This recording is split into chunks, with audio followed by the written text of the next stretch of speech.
Dans son émission du 28 avril 2022, Médiumisation 888, titrée Les deux faces de l'info, Amandine Roy fustige les médias qui déforment l'information. Elle n'est pas tendre. Elle a bien raison. Fausser des informations pour se faire valoir ou berner les autres n'est pas très joli. Elle va insister 2 fois dans l'émission sur la censure qui vient encore de la frapper, pour vouloir la faire taire. Je vous signale que l'émission d'hier soir a été censurée. Donc, vous ne pouvez plus la trouver sur YouTube. Vous pouvez encore la trouver donc sur Crown Bunker et sur le blog officiel, bien sûr, amandineroymedium.com et sur Twitter aussi. Je ne vais pas vous refaire l'émission d'hier qui a été censurée, je vous le rappelle, mais que vous pouvez quand même continuer de retrouver sur le blog officiel amandineroymedium.com et sur Twitter. Petit problème, l'émission est toujours disponible 5 jours après. Amandine nous fait toujours le coup pour les émissions qu'elle pense sensibles. À croire que c'est elle qui en supprime certaines? Mais écoutons plutôt Amandine se répandre sur les médias mensongers. Écoutez bien ces mots et surtout, retenez-les. Flagrant délit de manipulation de l'information avec une présentation faussée. C'est-à-dire qu'on vous prend un élément vrai, comme ça, si vous nous attaquez, on se planque derrière, mais c'est présenté de telle façon, d'une manière tellement alambiquée et faussée, qu'en fait, on vous roule dans la farine si vous nous croyez. Je ne peux pas le dire plus poliment.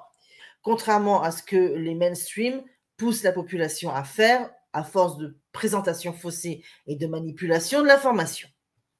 La peur, la peur, la peur. Et vous avez beaucoup de personnes qui se contentent de lire que les titres. Si vous prenez la peine de décortiquer ce qu'ils ont bidouillé de ce qui relève de l'information de fond, c'est pas du tout ça. Et ça, c'est ce qu'ils appellent de l'information. Ça fait écho aux médias, donc tous ceux qui mentent de manière institutionnalisée, systématique. Une fois Macron hors jeu, ils vont avoir vachement peur, mais juste que pour leur vie. Mais pour ceux qui seraient dans un fonctionnement uniquement de pourriture et d'asservissement, on puisse en être débarrassé, au moins officiellement, qu'ils ne puissent plus se prétendre journalistes, qu'ils soient réduits à ce qu'ils sont, uniquement les vendeurs de soupe, et qu'ils soient chassés des médias mainstream pour ne pas contaminer de leur propre pourriture l'ensemble de la population. Je ne vois pas comment le dire autrement. J'espère avoir été suffisamment clair dans la façon de l'exprimer. Intéressons-nous maintenant à la dernière publication de Amandine, sur son blog et sur Twitter.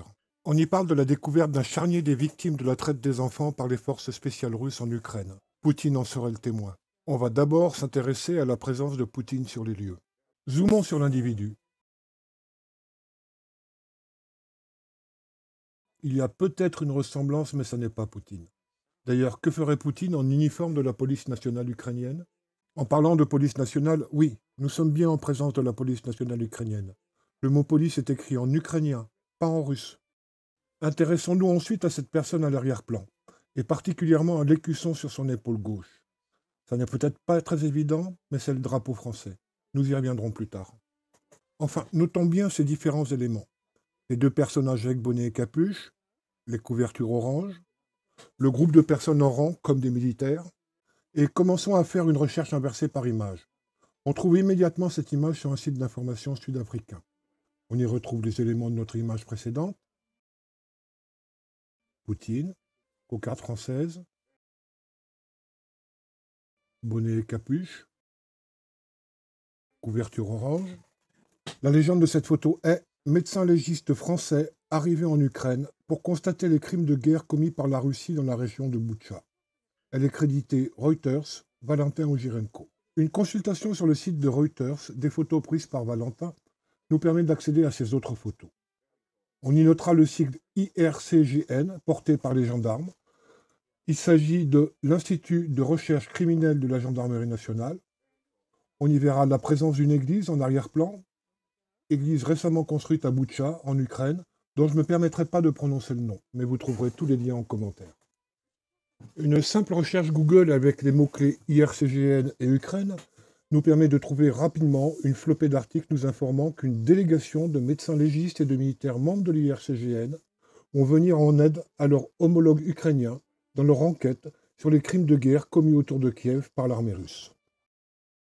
Si l'on se remet en mémoire les mots prononcés par Amandine sur la falsification de l'information par les médias, on constate qu'on a affaire exactement à ce qu'elle vient de reprocher. Manipulation d'une information vraie pour la faire coller à des idées sans rapport, lecture d'un titre sans chercher plus loin, pas de recherche pour vérifier une information, alors qu'il nous a fallu moins de 5 minutes pour trouver la vérité. Vous me direz erreur de sa part? Non. Car nous avons déjà pu prouver que 100% de ces prédictions sont fausses. Quant aux articles qu'elle relaie, on n'est pas loin des 100% de fausses nouvelles non plus. Alors quand on se permet d'avoir des mots tels que ceux qu'elle a utilisés, on essaye de ne pas faire pareil ou on se fait petit. Nous allons donner le dernier mot à Amandine, parce qu'elle nous a expliqué quoi faire face à ce type de comportement. Mais avant, nous vous conseillons de faire rejouer la vidéo en écoutant bien ces mots, maintenant que vous connaissez le procédé.